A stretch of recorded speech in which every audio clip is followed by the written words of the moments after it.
Welcome to TOCHI Stories. Please don't forget to like, subscribe, and turn on post notification because it will mean the whole world to me.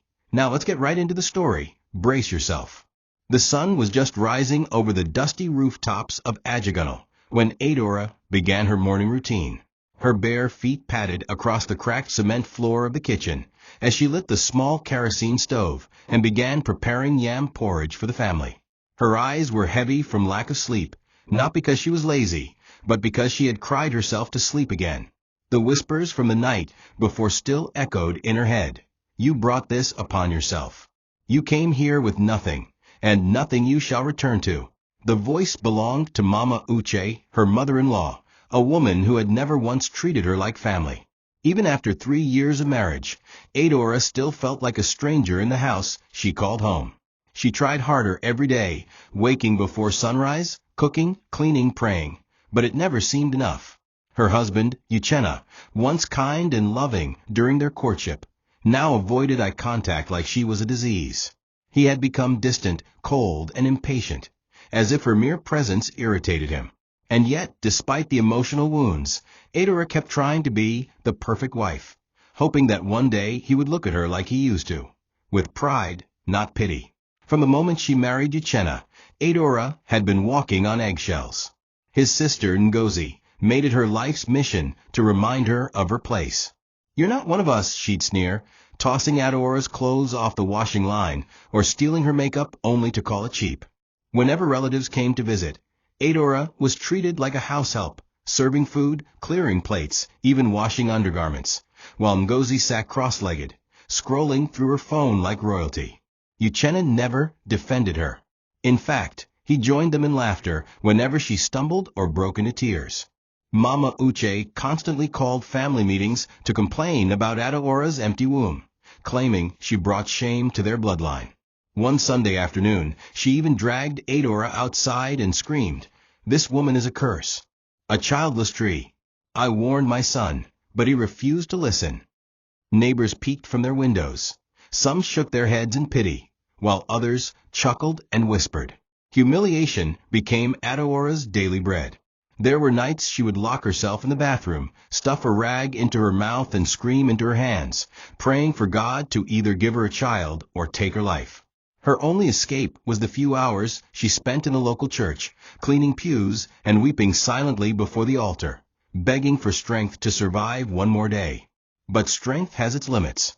On a Thursday evening, after she had washed Ngozi's clothes, cooked bitter leaf soup from scratch, and swept the compound, she was called into the parlor. Mama Uche was seated like a judge, with Uchenna beside her, his face as unreadable as stone. "Adora," the old woman began, her voice soaked in venom, "you have overstayed your welcome in this house. My son has decided he cannot continue with this embarrassment. You must leave." Adora's legs gave way. "Mama Uche, please, what have I done?" she stammered. But Uchenna didn't even look at her. "Pack your things. You're leaving tonight," he said coldly. Ngozi appeared from the hallway, dragging Adora's gotta-must-go bag, already packed. "I even added your Bible," she mocked. Adora fell to her knees, sobbing. "Please, let me stay till morning. It's raining," but the front door was already open, and the rain was pelting the earth with anger. She was shoved out like garbage, her tears mixing with the storm. Behind her, the door slammed shut. The same door she once walked through as a bride. She stood there in the darkness, broken, soaked, and empty, not knowing that the world she was being thrown into held a secret that would change everything. The hatred didn't begin all at once. It was a slow, venomous drip that seeped into Adora's marriage from the moment the wedding festivities ended. At first it was the small things, Mama Uche refusing to eat her food, claiming it lacked taste and dignity, Ngozi rolling her eyes every time Adora walked into the room, and Uchenna gradually pulling away, using work as an excuse to avoid conversations. Adora tried to excuse it all. She thought they just needed time to adjust to her presence in their lives. But she soon realized they had no intention of adjusting. They had simply tolerated her for the ceremony, and once the excitement faded, the real war began. Mama Uche would intentionally walk into Adora's room uninvited and inspect her wardrobe, saying things like, "You should donate these clothes. Rich people don't wear torn rags," while Ngozi would smear makeup on her bedsheet just to spark an argument. Even the neighbors could sense the tension. Adora became the topic of evening gossip. Women washing clothes by the tap would whisper, "She must have done something terrible to deserve this coldness." Uchenna, meanwhile, became a ghost of the man she fell in love with. The playful, loving fiancé who once wrote her love notes and danced with her in their kitchen was long gone. He would return home late, often smelling of expensive perfume, and never offer explanations. On weekends, he would lounge in the parlor with his mother and sister, laughing at jokes she couldn't understand and excluding her from conversations. Adora tried to spark moments of closeness. She cooked his favorite meals, ironed his clothes with precision, even arranged a surprise dinner on their anniversary. But when he walked in and saw the table set, he scoffed and said, "Who asked you for this? Don't you have better things to do?" Her heart shattered. She cleared the table in silence and cried into the sink that night. Every effort she made to show love was returned with scorn. Soon, Uchenna began taunting her about her inability to conceive. "Even rats give birth. What's your excuse?" he sneered one evening. And when she tried to cry in peace, Mama Uche would say, "Better wipe your face. Crocodile tears won't give you a child." Then came the final few days before her ejection. The house grew colder, not in temperature, but in soul. Adora would walk into a room, and everyone would go quiet. Her food was untouched, her presence ignored. One day, she overheard Ngozi on the phone saying, "She looks so miserable these days, like a stray dog. I can't wait till we throw her out." Those words hit harder than a slap. Adora retreated to the backyard and collapsed onto the ground, hugging her knees. She began to question everything: her worth, her womanhood, her existence. She tried visiting a doctor quietly, only to find out she was perfectly fine.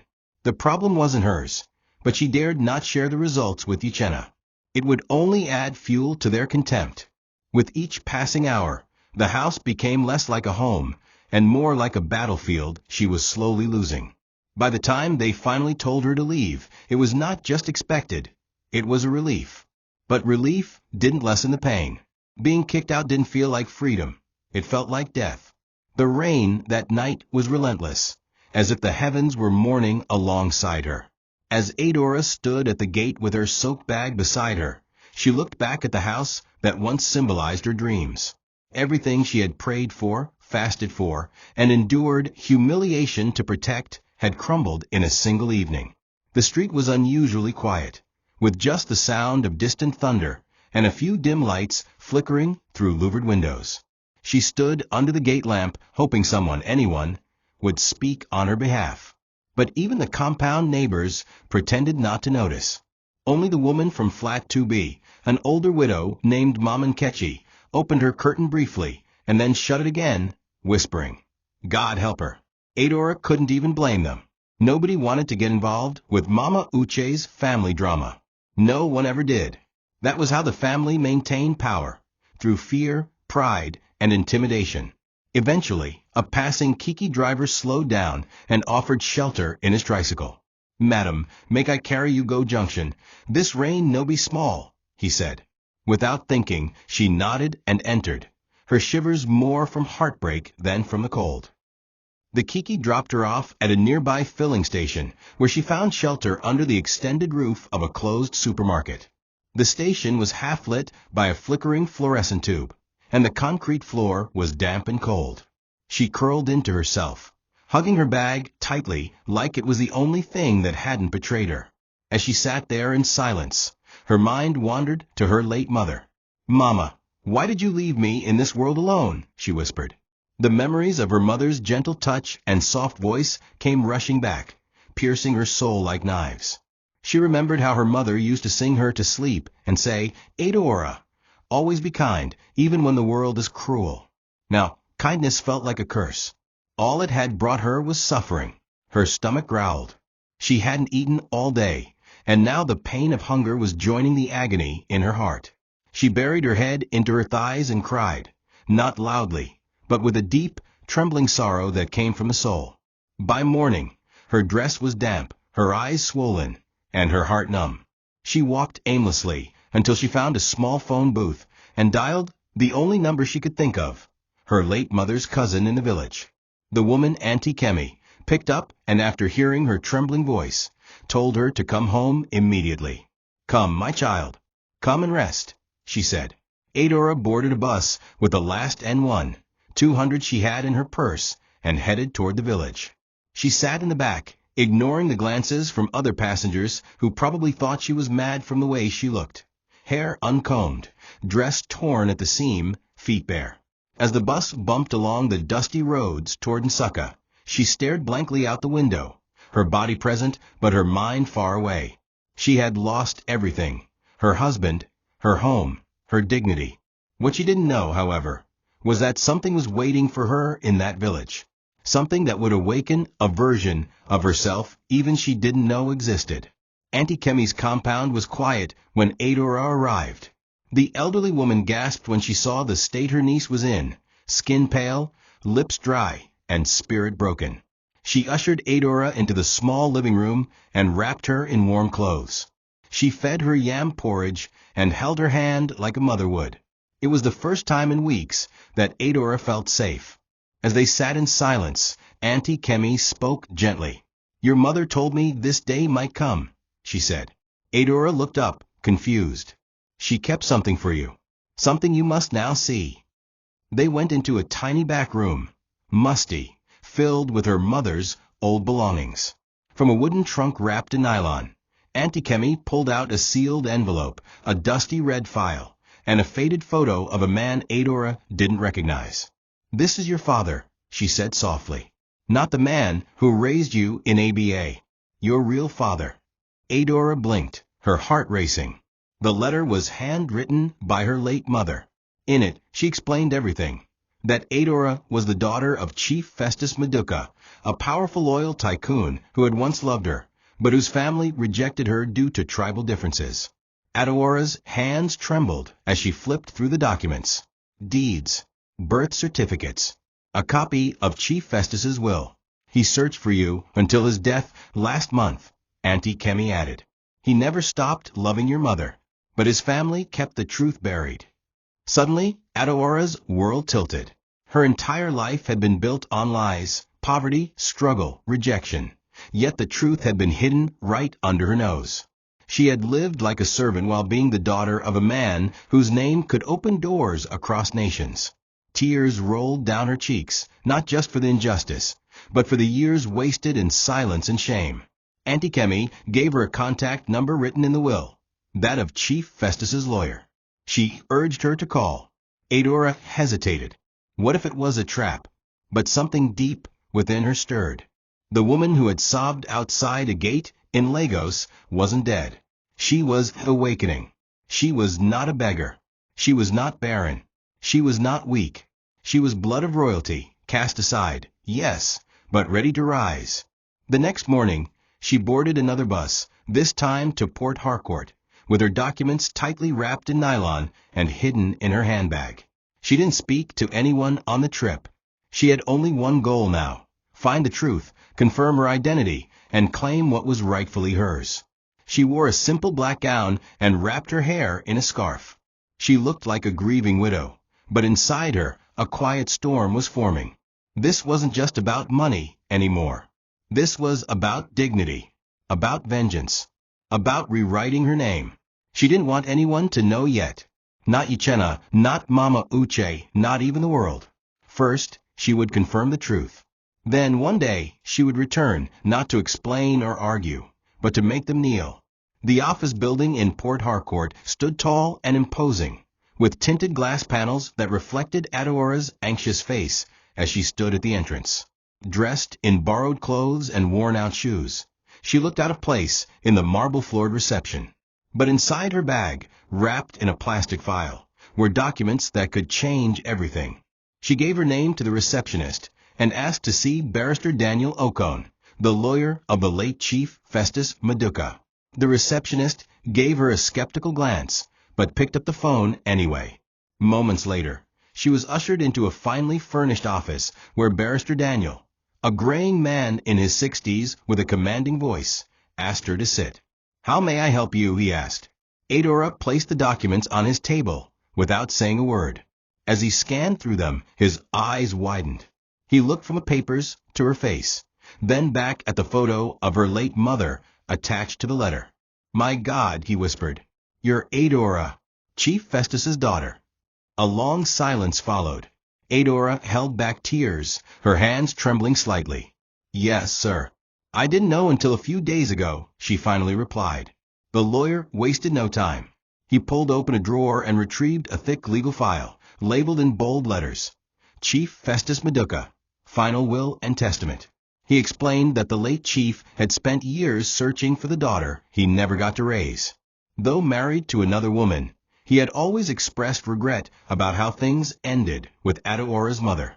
His family, fiercely tribal and protective of his legacy, had ensured that any trace of his affair with an Igbo woman was buried. But Festus had defied them in death. His final will clearly stated that his entire estate should be handed over to his biological daughter, Adora Nneka Meduca, if she ever came forward with proof. "It's all here," the lawyer confirmed. "Oil blocks, estates, cash reserves, shares, properties here and abroad, all of it." Adora could hardly breathe. This wasn't just wealth. It was generational power. And it was hers. Barrister Daniel promised to begin the legal process immediately. "You are no longer a victim," he said. "You are the heir, and we shall make it official." Adora nodded in disbelief. Her heart swelled, not with pride, but with pain. She thought of all the times she had begged for food, been insulted, slapped, and humiliated. And all this time, she had the blood of royalty running through her veins. Outside the building, she walked silently down the busy Port Harcourt Street, dazed by the weight of the revelation. She didn't rush into buying anything or calling anyone. Her mind was too full. For years, she had been told she was nothing, that she had no value.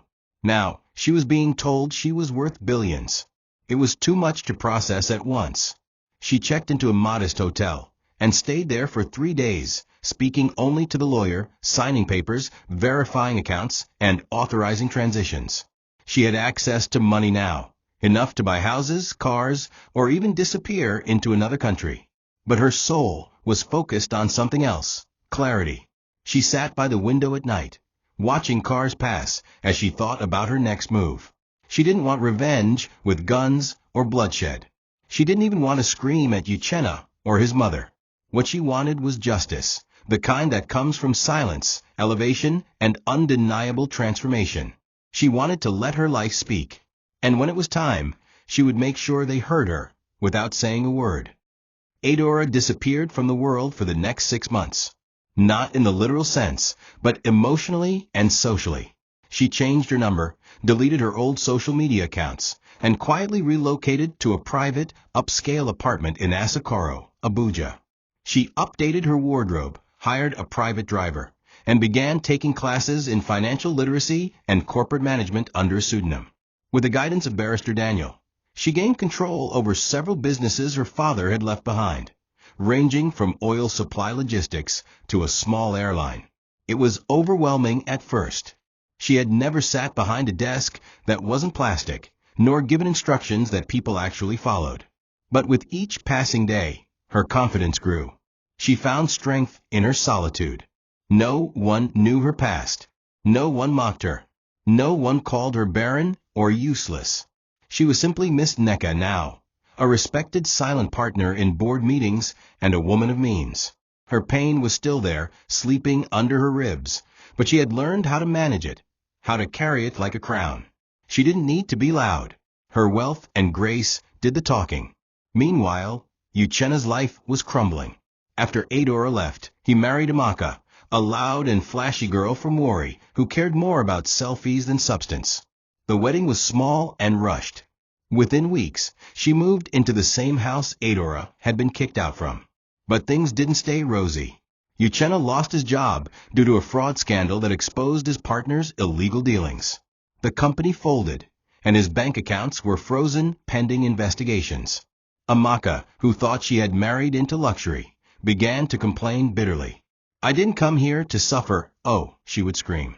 She soon started stealing from his wallet, secretly messaging her exes, and mocking his uselessness.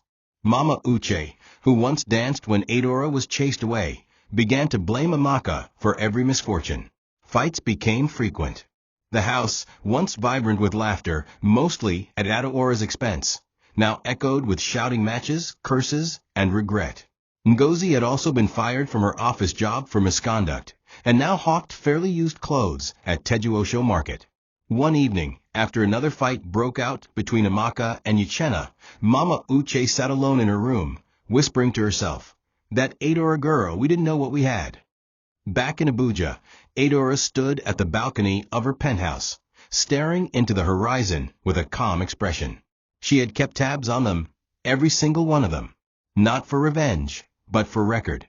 She had a folder on her phone titled Reminders, where she saved news articles, bank foreclosure notices, and even social media screenshots of Amaka begging for followers to patronize her skincare brand.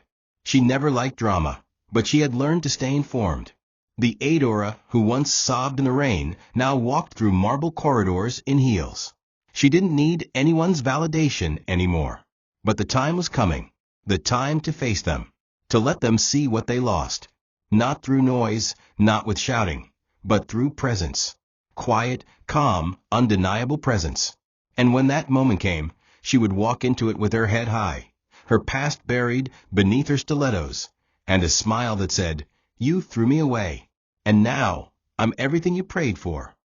By the end of the year, Uchenna was a shadow of the man who once laughed at Adora's tears. His once sturdy shoulders slouched under the weight of disappointment, and his once polished shoes now had holes in the soles. The business he inherited from a friend collapsed after the government blacklisted them from bidding on contracts. With no income, he sold his car and then began taking Okada rides to his casual security job at a local mall. His pride was dead, buried under layers of unspoken regret. He hadn't seen Adora since that rainy night, but her name haunted his thoughts. At first, he assumed she would crawl back, begging for forgiveness. But weeks turned to months, and she never returned. Neighbors gossiped that they saw her board a first-class flight. Others claimed she now drove a Benz. Uchenna laughed off the rumors at first, but deep inside, a sinking feeling began to grow. What if they were true, he wondered. What if the woman he threw out had found something better, someone better? The house had become unbearable. Amaka no longer respected him. She insulted him at every opportunity, called him half-man, and openly flirted with men who visited their compound. "Even your ex had more sense. At least she cooked," she shouted one afternoon. Mama Uche, now plagued with arthritis, could no longer move freely and spent most of her days muttering prayers and regrets under her breath. She had grown thin, not from fasting, but from hunger and guilt. She remembered the day she slapped Adora in public and called her a curse. Now it was she who begged neighbors for palm oil and borrowed Maggi cubes to cook soup. The same neighbors who once feared her authority now chuckled when they walked past her compound. Karma had arrived, and it wore Adora's silence like a crown. One fateful evening, Uchenna returned from work to find Amaka gone, along with the television, his wristwatch, and their last savings. She had left a note. "I no fit suffer with you. I be hot girl, not house girl."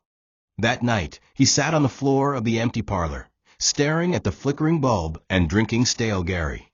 For the first time in years, he wept, not for the money or the job or even for Amaka, but for Adora, the one woman who loved him without condition, the one he kicked into the street like a stray animal. He cried like a child, rocking back and forth, whispering, "Ada, I'm sorry. I didn't know." But it was too late. Somewhere far away, Adora was preparing to return, not as a beggar, but as a woman reborn from ashes. The kind of return no apology could ever undo. The air around Uchenna's compound had changed. What was once filled with noise, laughter, and pride had turned into silence, gossip, and pity. The neighbors who once envied the family for their lavish lifestyle now whispered behind their backs. Children pointed and laughed when Mama Uche stepped outside in her worn wrappers to fetch water with a cracked bucket. See her, na she day shout say her Pekin, marry, useless woman. One child giggled. Gone were the loud parties, the flashy cars, the arrogance. What remained were shadows of faded glory. Mama Uche spent her days sitting under the mango tree, her body frail, her eyes lost in regret. Every face that passed reminded her of Adora. Every slap she once gave echoed in her own joints, now stiff with pain. Uchenna, who once walked with his chest high and his car keys swinging proudly, now moved like a ghost, head low, avoiding familiar eyes. And when he dared to look up, all he saw were people shaking their heads or whispering, "Nah, so life be." The shame burned deeper than the hunger. On several occasions, Uchenna thought of calling Adora, just to ask if she was alive. But pride is a dangerous disease. He convinced himself she was probably struggling too, maybe married to a mechanic or managing as a salesgirl in a small shop. He couldn't imagine her thriving. It would hurt too much. Yet every time he checked his phone, hoping to see a text or missed call from her, nothing appeared. Amaka's departure had left the house in ruins. She had taken every item of value, and even told people that Uchenna was impotent. Her lies spread like wildfire, and soon, his name was mocked in beer parlors and among Okada men. Now the guy way chase him wife comet? The one-way wife turned billionaire after dem dump her? Some added spice to the tale, even claiming Adora now dined with governors. Though exaggerated, those tales ignited a terrifying possibility in Uchenna's mind. What if Adora had truly become someone beyond their reach? It was Ngozi who brought confirmation. One evening, she stormed into the compound looking haggard, her face sweaty, her clothes stained from the market. "I don't see Adora," she announced to Mama Uche, who sat silently plucking bitter leaf. "I saw her in Garki, Abuja, in one fine car, with driver O." Mama Uche's hands froze. "You saw who?" "Adora. The same girl we insulted. You need to see how she looked, hair laid, skin fresh, her clothes, ah. Mama, you be like film." Mama Uche didn't speak. Tears filled her eyes, and her fingers began trembling. The truth was now a knife in her chest. The daughter-in-law they mocked, chased, and cursed had risen from their ashes, and now flew among stars. For the first time in her life, Mama Uche felt fear, not of poverty, not of hunger, but of judgment.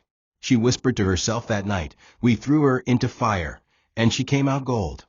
Her body shook as she stared into the empty sky, waiting for the storm they had planted to return in full force. The neighborhood became a buzzing hive of whispers and speculation. A viral video surfaced online, shared by a hairdresser from Abuja who had unknowingly styled Adora's hair at an upscale salon.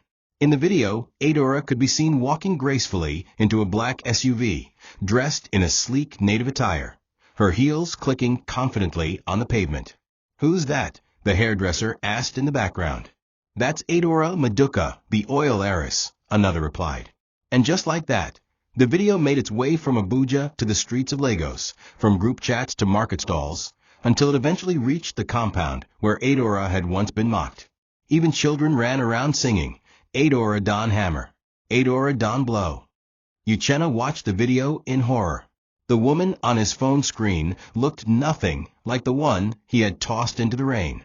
Her eyes had changed, no longer begging for love, no longer filled with fear. They were the eyes of someone who had seen death and returned to life with power. The video sparked endless conversations. Men who had once joked about Adora's village beauty now bragged that they once saw her at the junction. Some even lied, claiming she once flirted with them. Women gossiped in hushed tones. "She suffered, but see her now. Nah, God vindicate her." Mama Uche avoided going outside. The same people she once ridiculed now looked at her with mockery. "Madam Landlord turned tenant," one man muttered as she passed. She no longer walked with pride. She shuffled like a woman defeated by life and tormented by ghosts. Ngozi, too, faced her own humiliation. At Tejuosho Market, someone showed her the same video and asked mockingly, "No be your brother wife be that? The one who say no get value." Her silence said it all. The shame was not just personal anymore, it was public. The family's disgrace had become entertainment for the community, and it was all because of the girl they once spat on. Uchenna sank into depression. He stopped going to work, even the little cleaning job he managed. He spent his days in his room, watching Adeora's pictures and videos on a cheap smartphone he had borrowed from a friend. Each image stabbed him afresh. He remembered how she used to sit by the window, praying with her Bible open. How she used to rush to serve his food with a smile, even when she hadn't eaten. And now, the world was celebrating her while he drowned in sorrow. One day, after skipping meals for 2 days straight, he sat outside on a broken plastic chair, his beard overgrown, his shirt stained with palm oil. A neighbor walked past and said without remorse, "Next time, treat woman well.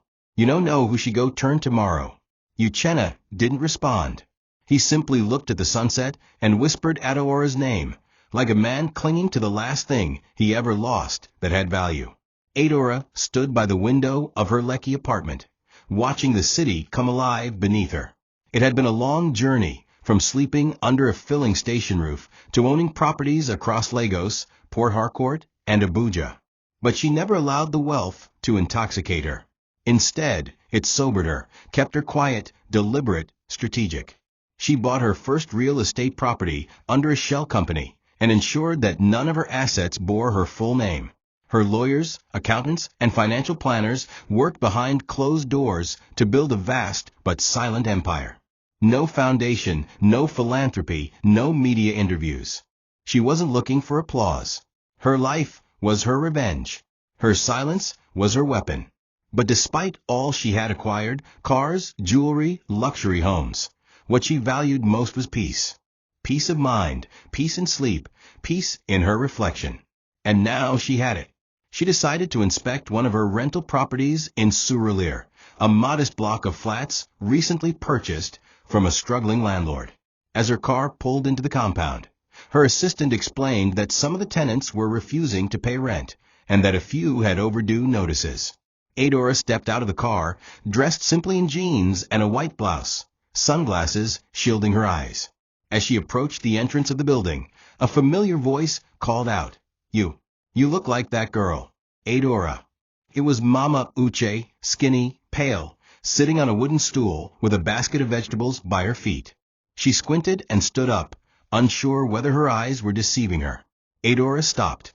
For a second, she looked at the woman who once called her a curse. The woman who had pushed her into darkness without blinking. There was no hatred in her eyes, only power. "Good afternoon," Adeora said calmly. Mama Uche froze. Her lips quivered. She fell to her knees immediately, bursting into tears. "My daughter, my Ada, forgive me. I didn't know. Please." Adeora remained still, her face unreadable. The other tenants began to come out one by one, stunned by the scene unfolding. She didn't speak. She simply nodded to her assistant and turned around. But as she walked away, her footsteps echoed louder than any insult ever thrown at her. Mama Uche clung to the hem of her blouse, weeping. But Adeora gently removed her hand and entered her car. She didn't need to slam the door or shout. Her presence alone was enough. As the car drove off, Mama Uche collapsed to the ground, shaking violently, repeating the same words, "We threw away a queen we didn't know." In that moment, the neighborhood witnessed a reversal of power so raw, it silenced every gossiping tongue. Adeora didn't return to flaunt her wealth or embarrass anyone. She came to remind them, without saying a word, that destiny is not decided by mockery, but by grace. And now, that grace had chosen her. The next morning, before the sun could climb fully into the sky, Uchenna stood outside Adeora's Lekki residence, his eyes sunken, his hands trembling. He had begged a mutual acquaintance, a secondary school classmate of Adeora's, whom he once ignored, to help him find her address. It had taken weeks, but desperation stripped away his pride. Dressed in a faded shirt and worn-out jeans, he looked nothing like the confident husband who once rejected her. He didn't know what he was going to say when she opened the door, or if she would even allow him past the gates. All he knew was that he needed to see her, just to say something, anything. He had played the scene in his head 1,000 times. Maybe she would scream at him, maybe slap him, or maybe just walk away. But still, he needed closure. He approached the gate slowly, swallowing his shame, and begged the security man to inform Adora that Uchenna was outside. The guard, after a long look at him, picked up his radio and said nothing more. Inside the house, Adora was reading when her assistant entered. "Madam, someone is at the gate. Says his name is Uchenna." Her hand paused on the page. For a moment, she said nothing. Then she closed the book and stood up. "Let him in," she said calmly. When she stepped outside, he was already on his knees on the tiled compound floor. He tried to speak, but no words came. She stood there, arms folded, dressed simply in a cream-colored gown, yet she looked regal. His eyes met hers, but he couldn't hold the gaze. Adora, I don't even know where to begin," he muttered. She didn't reply. He continued, voice cracking, "I'm sorry. I was blind. I was foolish. I allowed them, my mother, my sister, to poison me. I thought I was better than you, but I was the fool." Adora's face remained blank. There were no tears, no anger, just a heavy silence that made his apology feel hollow. When he finally finished begging, still kneeling, Adora took a deep breath. "Do you remember the night it rained?" she asked. "When I begged you to let me stay till morning? When I knelt and you turned away?" He nodded shamefully. "Do you remember when your mother called me a baron, when your sister poured water on my clothes?" Again he nodded. "I was not just thrown out of your house, Uchenna. I was thrown out of life, dignity, and worth. I slept under a shop roof that night. I almost died." He began to cry. "I'm sorry. Please, Ada, just a second chance." But she stopped him with a wave of her hand. "I have no hatred left for you," she said gently. "But I also have no space left for you. You're a closed chapter. You chose your side." Then, without another word, she turned and walked back into the house, leaving Uchenna still kneeling in the center of a compound that now represented everything he had lost. Uchenna didn't return home that day. He wandered the streets of Lekki like a man haunted by ghosts.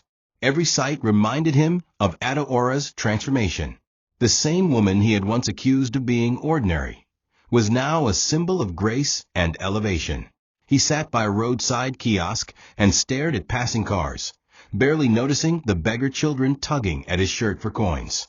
His mind replayed her final words, "You're a closed chapter." It wasn't just rejection, it was a reminder that some doors, once shut, cannot be reopened. He thought of everything he had taken for granted.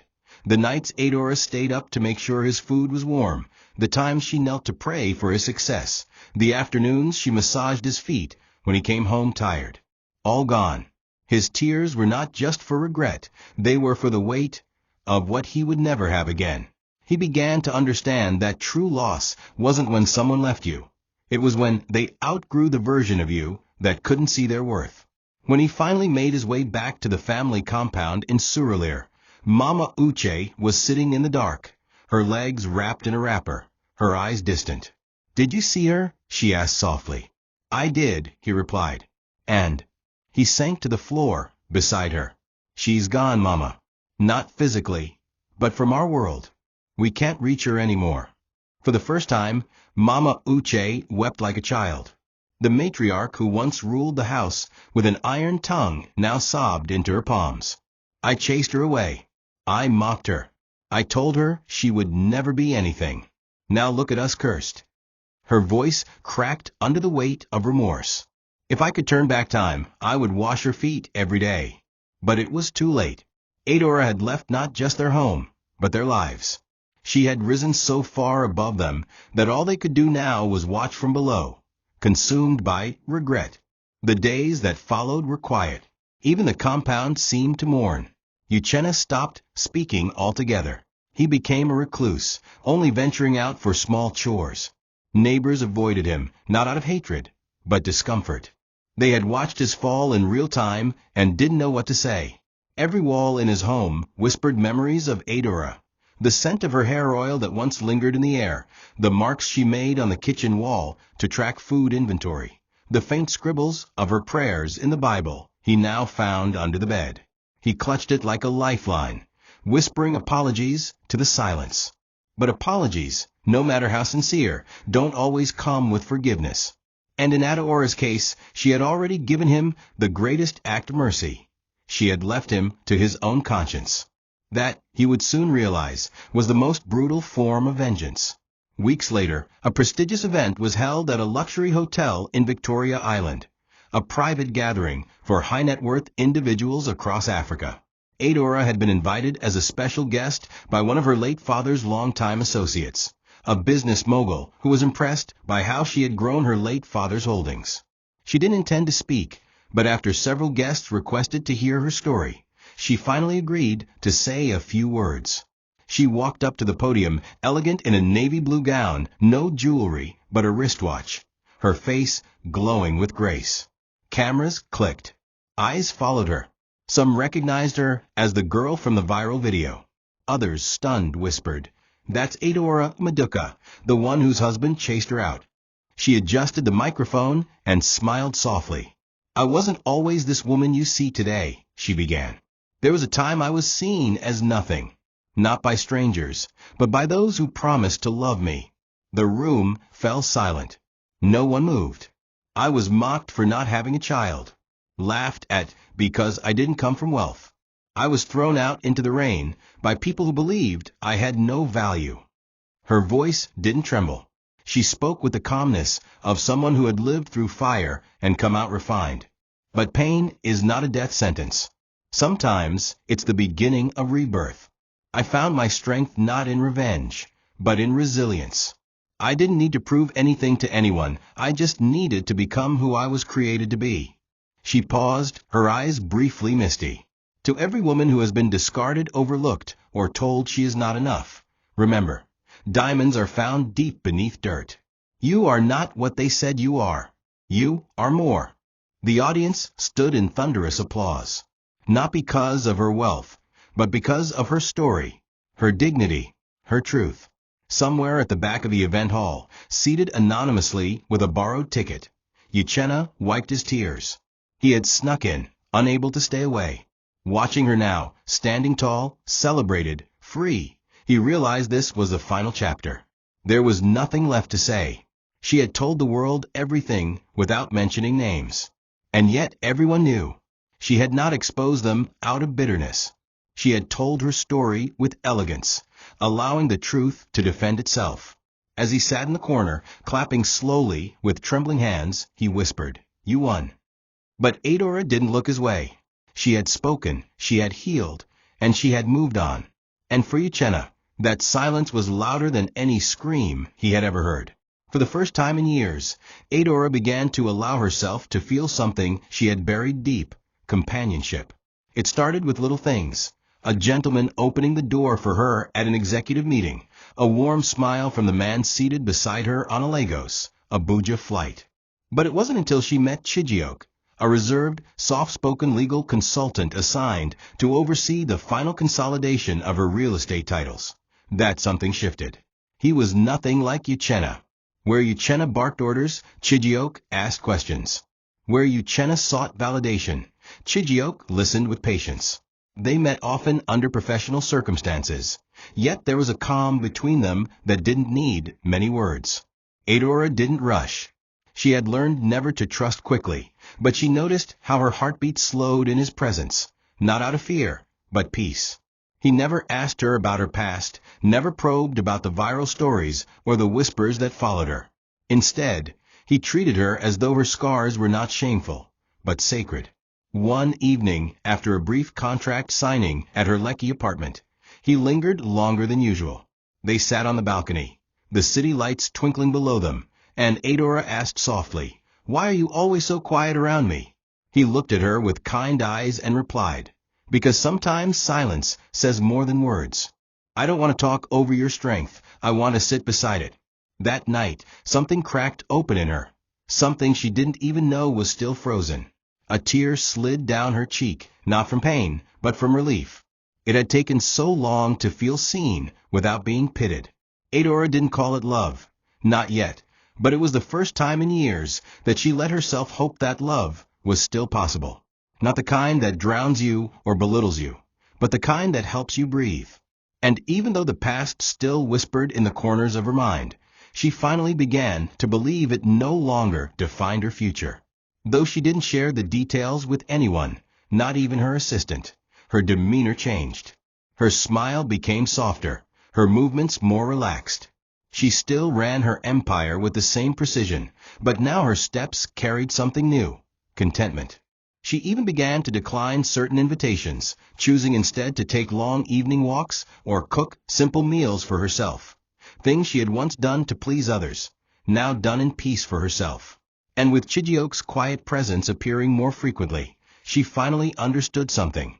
Revenge may bring justice, but healing brings wholeness. And while Uchenna watched from a distance, trying to piece back the shattered glass of his life, Adaora's days were now filled with gentle conversations, shared glances, and laughter that didn't come from proving anything to anyone. She was building something new, not just with her money, but with her heart. The unexpected reunion at the Surulere compound had left Mama Uche in a state of emotional collapse. She no longer argued with neighbors or barked commands at tenants. Instead, she sat by the window, staring at nothing, her eyes glassy with regret. Each time someone mentioned Adaora's name, she flinched as if struck. The day after their encounter, she sent Ngozi to Adaora's estate with a handwritten letter. It contained scripture, apologies, even pleas for forgiveness. But Adora, after reading the first few lines, folded the paper and placed it in her fireplace. Her forgiveness wasn't a performance. It was quiet, final, and already given. She had nothing more to say to them. The part of her that once craved their acceptance no longer existed. The Adora who wept at their doorstep had died in the rain. What remained was a woman forged in fire and silence. Uchenna tried again, this time through a long email sent via her company's general contact page. In it, he described how his life had unraveled, how Amaka had left him with nothing but shame, how he had lost everything. He didn't ask for money. He asked for acknowledgement, for a chance to apologize properly. Adora read the email twice. Then she opened her journal and wrote, "I owe no one the version of myself that suffered in silence. My healing is not a favor, it's a right." She closed the book and deleted the email. Uchenna never received a reply, and that silence was more crushing than any insult. Adora wasn't angry. She had simply outgrown them all. There was no room in her palace for those who tried to bury her in the dirt. Life continued without mercy for those who once mocked her. Mama Uche's health deteriorated rapidly. Doctors suspected stress-related organ failure, but no one had the money to sustain treatment. Ngozi was now renting a single-room face-me-I-face-you in Mushin and barely made enough to feed herself, let alone support their mother. Their once boisterous family house stood dilapidated, paint peeling, roof leaking. Uchenna could barely look at himself in the mirror. He had lost the woman who would have stood by him, the respect of his peers, and any chance at rebuilding his name. One evening, he returned home to find a letter slid under his door. It was from his old friend, Adaora's classmate. It contained nothing but a short sentence: "She's not coming back." And that night, for the first time, Uchenna did not cry. He simply lay down in darkness, listening to the echoes of his past swirl around him like wind through a hollow cave. The day Adora visited the Surulere compound as a landlord was spoken about for weeks. Tenants who once laughed at her pain now told the story like a legend. "She no shout," one said. "She just look them and walk away like queen." Her silence was more commanding than 1,000 angry words. People admired her not because of her money, but because of her restraint. In a world where everyone wants to clap back, Adora had shown what it meant to rise without revenge on your lips.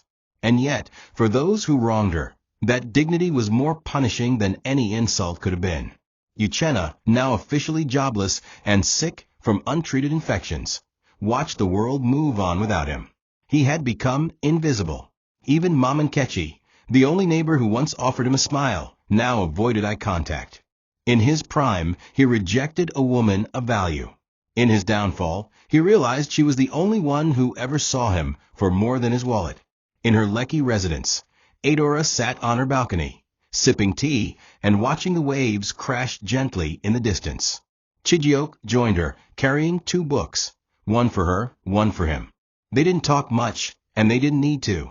She smiled, leaned back, and said, "There was a time I thought I would never be happy again." He looked at her and said, "You didn't find happiness, you became it." She blinked, then laughed softly, her heart swelling with quiet joy. She thought back to that night in the rain, the humiliation, the rejection, the coldness. And now, here she was, whole and unshakable. She had survived not just her enemies, but her doubts, her wounds, and her fears. That was her true wealth. The billions were a bonus. Her spirit, however, was the real empire she had built. Meanwhile, news of her rise had spread across business circles. Magazines wanted interviews. Blogs wanted exclusives. But she declined them all. Her story was already written, etched not on pages, but in lives. Women began to see her as a symbol of endurance. Not because she donated to causes or ran a foundation, but because she had lived through hell and emerged calm, poised, and dignified. And those who had once thrown her away, they had to watch, powerless, silenced, forgotten. And in that silence, the truth rang louder than any scream they had ever used to mock her. Adora was not just a woman who survived. She was the woman they buried alive, only for her to rise, unshaken, untouchable, and unbothered. There are moments in life when silence speaks louder than thunder, and Adora lived in those moments now. In the quiet of her evenings, she would sit by the large windows of her home, not to count her blessings, but to reflect on her scars. They hadn't disappeared. They were still there, deep, raw, invisible to the eyes, but carved into her soul. And yet, she had made peace with them. Sometimes she would remember how she once stood in the rain, soaked and shaking, hoping for a single voice to speak up for her. No one had.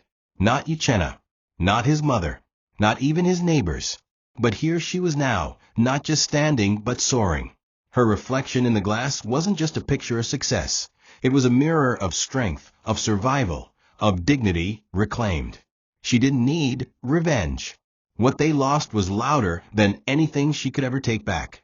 Uchenna, on the other hand, spent his nights drowning in silence that offered no peace. The echoes of his past misdeeds haunted him like shadows that refused to disappear.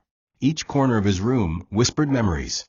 Adora's gentle laughter when she teased him with burnt plantain, her calm prayers during storms, the way she lit up with joy whenever he returned home safely. And now he had none of that. He watched people move forward in life, but his world was stuck in regret. The more he tried to forget, the more her presence overwhelmed him. She didn't block him or threaten him or curse him. She simply left. And that, more than anything, drove the knife deeper. He started writing letters to her, not to send, but to feel a sense of connection. Letters filled with apologies, memories, and foolish dreams of what could have been. But each time he sealed one, he ended up burning it. She wasn't his anymore. And that truth pierced more than poverty ever could. One afternoon, as Adora walked through the corridors of her father's estate in Port Harcourt, where a renovation project was underway, one of the elderly staff members approached her. "Madam, I remember your mother," he said.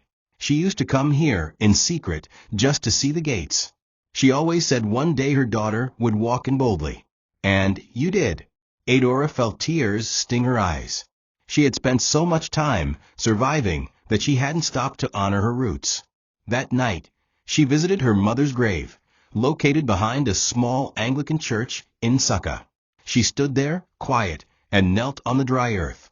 "Mama," she whispered, "they tried to break me, but you planted something in me that refused to die." The wind blew gently, as if answering her. She stayed there for hours, finding closure not from the world, but from the woman who had carried her through storms long before she could walk on her own. It was her mother's voice that had kept her alive in the darkest times. And now, it was that voice that finally told her, "You've done well, my child. Rest now. Breathe." Adora didn't announce her engagement to Chijioke with noise or celebration.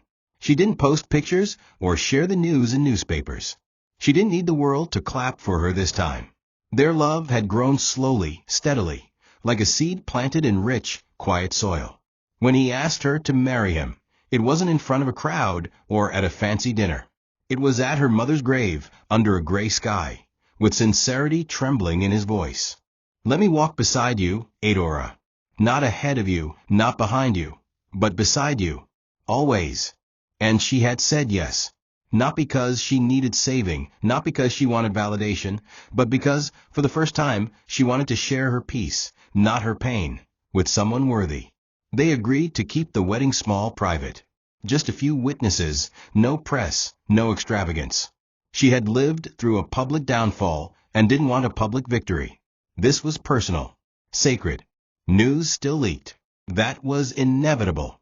One of the tailors, handling her wedding gown, posted a blurred photo with a teasing caption.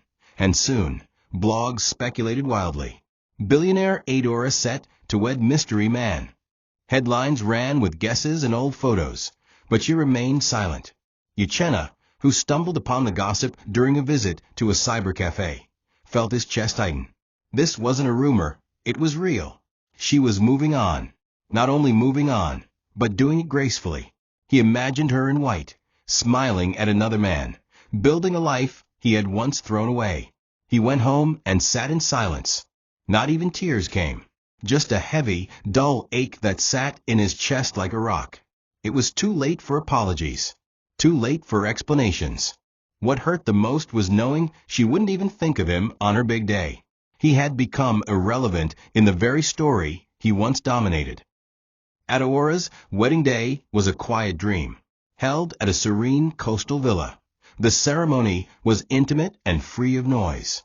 She wore a flowing ivory gown, hair pinned back, her eyes glowing not with makeup, but with peace.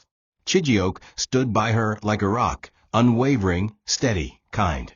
As the pastor declared them husband and wife, she didn't cry. She smiled. A deep, satisfied smile. She had survived betrayal, rejection, and abandonment. And now she had arrived, not as someone's wife, not as someone's daughter, but as Adora. Whole, complete, loved. The applause was soft, respectful. There were no loud cheers, no dramatic dances. Just warmth. She closed her eyes for a moment and whispered, "Thank you, Mama." Her journey had been long. Her heart had been broken, healed, and filled again. This was not a second chance at marriage. This was a second chance at life. Uchenna sat outside his room, chewing dry bread and sipping cheap sachet water, when his sister Ngozi approached him with a letter in her hand. "It's for you," she said. He frowned, wiped his mouth, and opened it. Inside was an envelope embossed with gold trim. Adora and Chijioke, a celebration of love. For a moment, the world around him went still. He stared at the card, numb, as if his eyes couldn't register what his heart already knew. It wasn't just an invitation, it was a reminder. A reminder of everything he had lost, not through fate or accident, but through cruelty and pride. He remembered laughing when Mama Uche called Adora barren. He remembered mocking her prayers, ignoring her tears.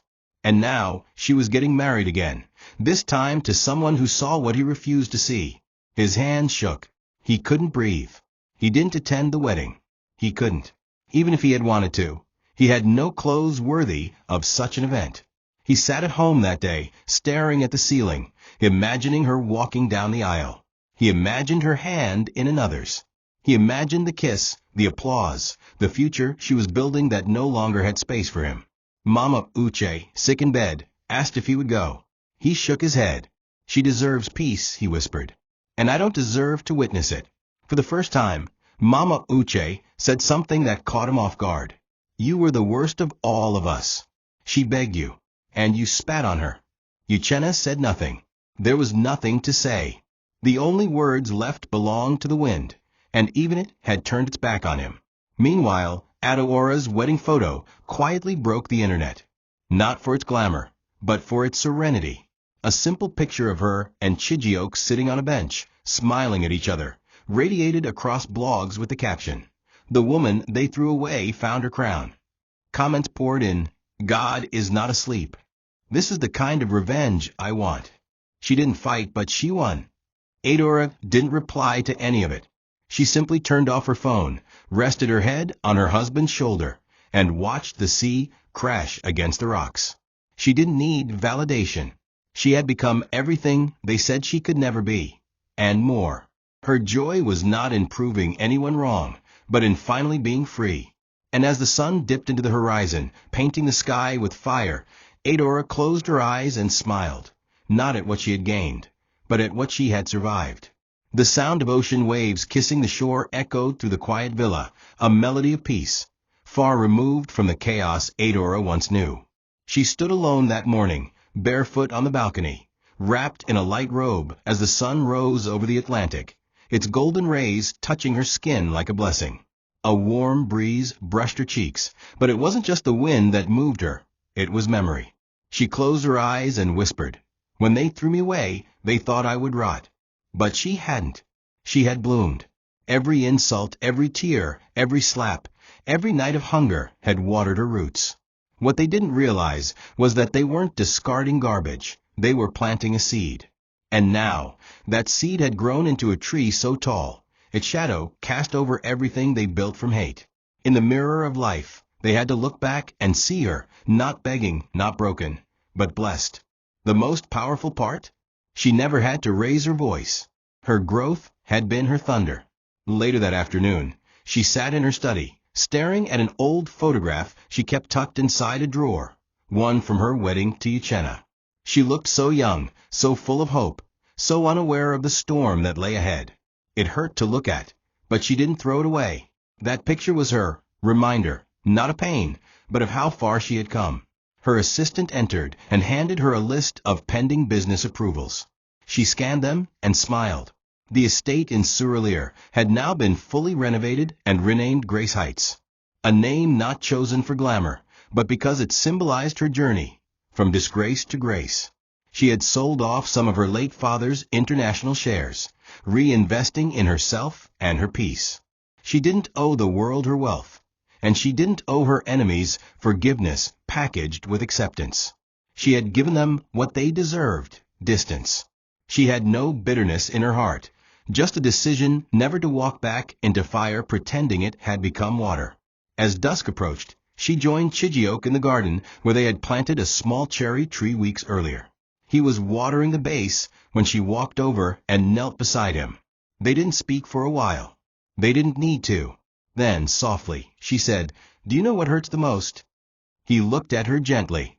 "It's not that they didn't love me. It's that I loved them, and they saw it as weakness."